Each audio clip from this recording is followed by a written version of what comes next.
Hey everybody, this is a video about CM22x Follower, a new module by Collider Modular for Cherry Audio's Voltage Modular. CM22x Follower is an envelope follower. If you've ever used the included E&V follow inside of Voltage Modular, you're familiar with what this does. What CM22x Follower adds on top of it is it adds 7 different algorithms that you can use to change the behavior, as well as an adjustable attack. Let's take a look. So let's begin by asking a fundamental question. Why would you ever want to use an envelope follower? Or more specifically, what problem does an envelope follower solve?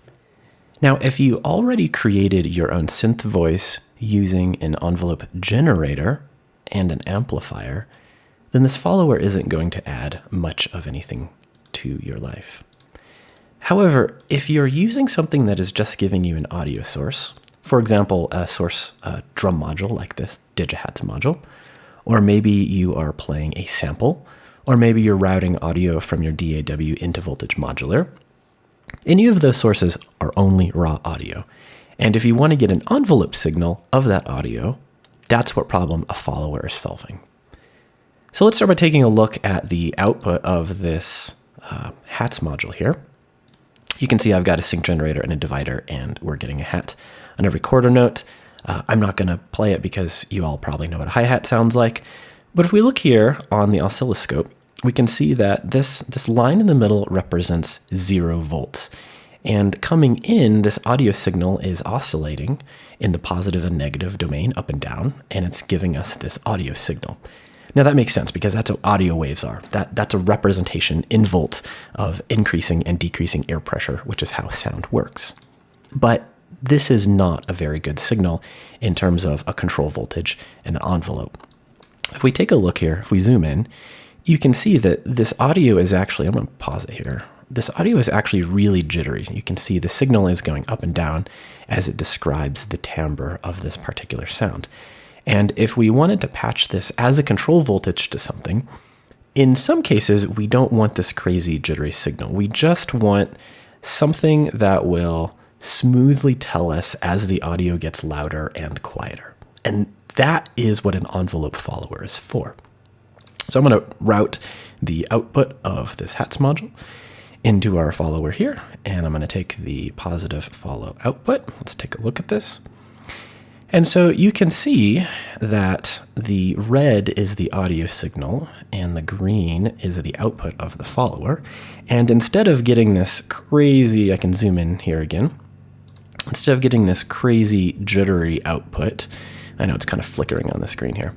Instead of getting that, we're getting this nice, smooth control voltage that rises as the audio gets louder and it falls as the audio gets quieter. Now, very perceptive viewers may have noticed the release of this control voltage is a lot longer than the release of the audio. So let's turn our attention now to CM22x Follower, and there's 3 knobs on here, A, R, and level. A controls the attack, or how quickly this control voltage in green will rise. R controls the release, how long it will take to fall off, and level will adjust the overall level. You can think of level as kind of a signal amplifier. If you have a very quiet audio source, but you want a much bigger control voltage, level can bring that up. Let's look mostly at A and R for the next few moments. So A controls the attack, and as I increase the attack, you can see the smoothness of this initial attack sort of rounding off here. I can bring that back down. We can bring it as low as 1 millisecond. Now you can notice at 1 millisecond we get a little bit of a kind of steppy pattern there. So really you want to tune this so that it's nice and smooth, but it's as fast as you would like. Likewise, the release, if we bring that all down, you can see we get a very kind of coarse signal as it's only releasing, what is it, like 10 milliseconds? Yeah, 10 milliseconds there. But we can bring this up. We can smooth that out just a tiny bit so that we get it perfect. And this really starts describing the amplitude of this particular signal. Well, in a nutshell, that's what a follower is. And what CM22x adds to this is it gives you a couple of extra goodies. Now, one of those is, in addition to a positive out, we get an inverted output. So we get the negative form of whatever the sound is doing. This can be useful if you want to duck or reduce an effect whenever a envelope is triggered. But in addition to that, there are 7 modes up here. The mode that we've been looking at is the one called Modern, and this is a nice smooth mode where attack and release are independent, but let's take a look at some of these other ones. So the Vintage mode, you notice as soon as I did that, it definitely changed. Vintage represents early follower circuits, and one of the quirks about those early follower circuits is that the electrical circuit behind it was fairly crude, and in that way attack would affect the release time. So as we play around with this, you can see that it kind of does a little bit of like not quite what you would expect, and that's one of the interesting characters of Vintage. So if you want to get one of those, if you want to get kind of an earlier feel in how you're doing following Vintage as a pick. Now I'm going to skip RMS for now, we'll come back to that. Boolean, on the other hand, is interesting, and what Boolean will do is whenever the signal goes above the 50% threshold, it will represent it as if it is at maximum. So if you notice here, when I chose Boolean, the signal went all the way up. If we compare that to Modern, you can see the Modern goes up, but it doesn't stay up that long, whereas Boolean pretty much shoots up to max and it'll stay up at max and then will release. Boolean basically makes it so that as long as you have some signal that's going above 50% amplitude, it will basically always max out and you'll always get this nice big signal at the other end. Let's go to step. So step is like the other ones, but what step will do is you can see if we zoom in here, it's actually giving us stepped values out. So it gives you kind of a glitchy, bit reduced version of the signal. Remap is quite fun. What remap will do is it will give you an initial spike whenever the amplitude rises, but then it will dip and it will crest after the sound goes down. So if you compare the audio signal up here down to remap, you can see, yes, as the audio gets loud, we get this initial attack, but then it dips, and then it begins to kind of crest up after this gets a little quieter there. Wander is like Modern, but it's less reliable, and it doesn't always give you the most detail-oriented perspective. And you can see as I zoom out here, if you look at the signal, you can see that yes, it's following, but it's a little randomized, and that's the idea of Wander. It's an envelope follower that mostly follows what you're doing, but sometimes deviates a little off course from that and doesn't quite represent accurately what's happening. Wander can be used when you want an envelope follower, but you want a little bit of generative randomness thrown in. It's a perfect pick for that. All right, now I mentioned I would come back to RMS, and I have swapped out the hi-hat module for the sampler. Looking at the sampler here, you can see that we've got some kind of loop going on, and it's not sounding the entire time. Now, if we were to turn this onto Modern, for example, you can see the signal here. That's kind of jumping up and down, and that's fine. What this is giving us is all of these other signals are basically following exactly the audio. Where RMS differs is RMS is actually a measurement of the loudness over a period of 400 milliseconds. So this is giving us the average perceived loudness rather than the discrete amplitude of the signal. Now, if that doesn't make sense here, let me actually put a second one up on the screen and we'll compare the differences. So I've got one follow here. We're going to run this first one in RMS, and we'll run the second one in Modern to let you see the difference. I'm going to patch the output of this sampler into both, and let's take a listen here. So if you notice, in green, we are getting the typical following the amplitude out.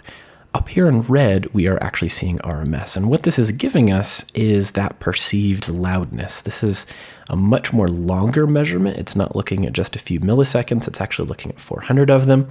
And this is how somebody would feel the loudness is going. You can see here we get this dip when we have this quieter part of the sample. So there it dips because it gets quiet.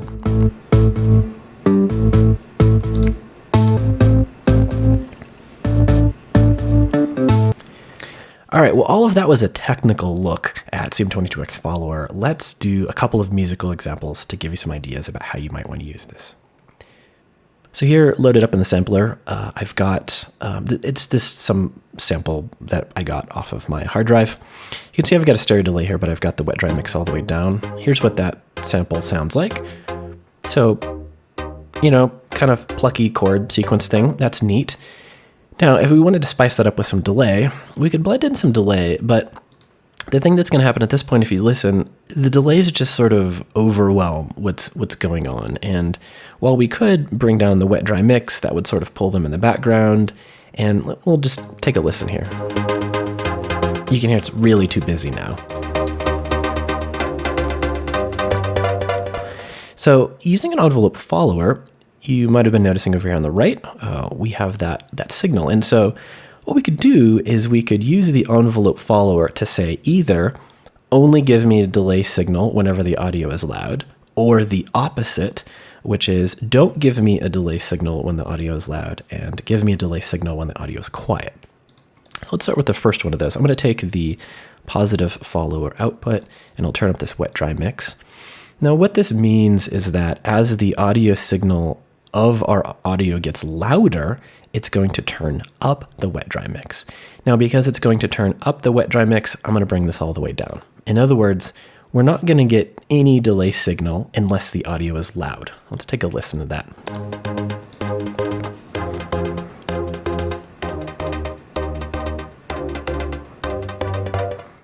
All right, so already we have a much more interesting effect just by varying the amount of delay based on if the audio is loud or quiet. We can also invert this, by the way. So I could bring the delay back up. In other words, we're always going to have a delay signal. And I could say, when the audio gets loud, reduce the amount of delay and only let the delays play when my audio is quiet.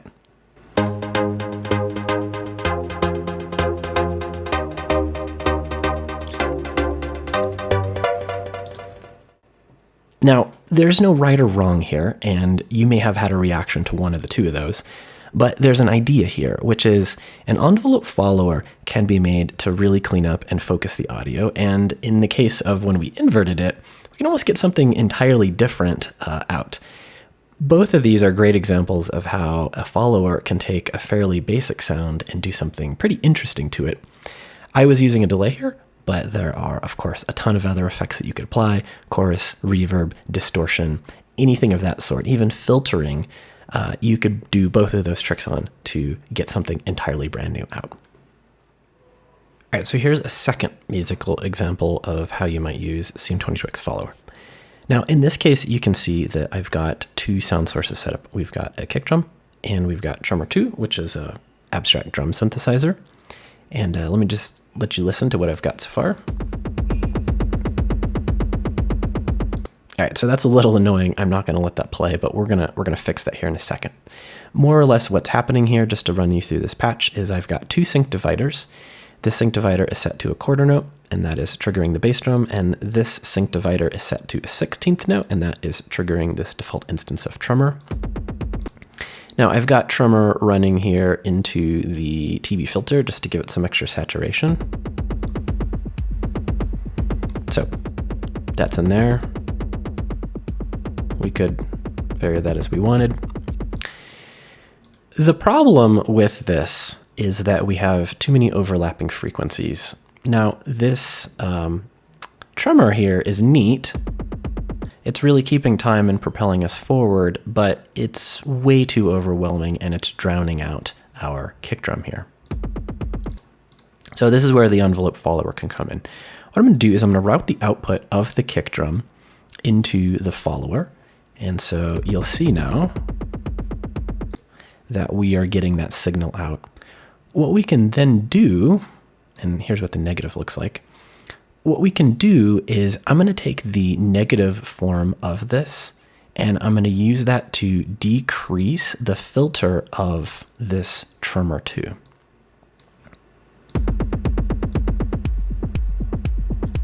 Let's find a good in between here.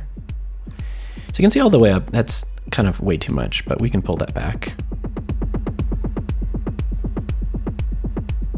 So I'm going to tune that just a little bit. And yeah, if we were to take a look at the output here, you can see what's going on. What's going on here is as the kick drum gets louder, we're using the inverted version of that to basically bring down the filter. So in other words, every time this kick drum hits, it's like we're pulling down and then bringing that filter back up. And that creates this pumping motion.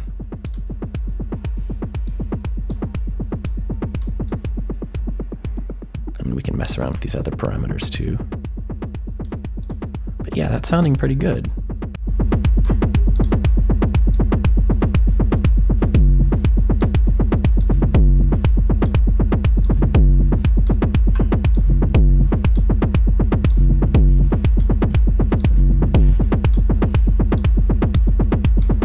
Yeah, so there you go. Using 2 modules and a bunch of modulation, you could literally make an entire techno track with just that. All right, so those are 2 very basic ideas about a musical way to use an envelope follower. I hope you have a lot of fun with this. It's a very simple module, but it turns out to be quite effective in creating interesting modulation opportunities where otherwise you may not have them.